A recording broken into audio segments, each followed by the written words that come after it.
The presidential campaign of then Senator Barack Obama was a very carefully choreographed show, and it was a very effective one.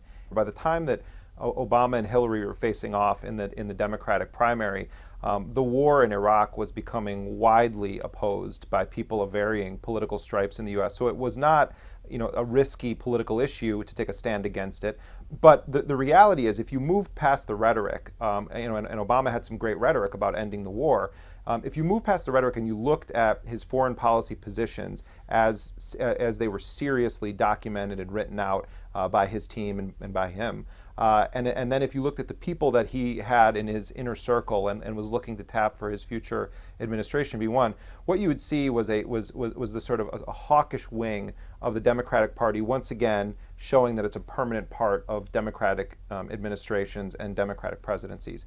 So when President Obama then came to power, he paid a lot of lip service to the idea of ending the practice of torture that was widespread under President Bush's administration, putting an end to secret prisons, stopping extraordinary rendition, halting a crackdown on civil liberties, some of the core issues that on a foreign policy front that led a lot of liberals to very enthusiastically support President Obama. He paid a lot of lip service to that and issued some executive orders. But what we've seen throughout the course of his presidency, whether we're talking about Guantanamo, where he has not been able to make good on his pledge to shut it down, all the way to his policies in Iraq and Afghanistan, we see him doubling down on what I think was one of the more dangerous aspects of Bush-era foreign policy.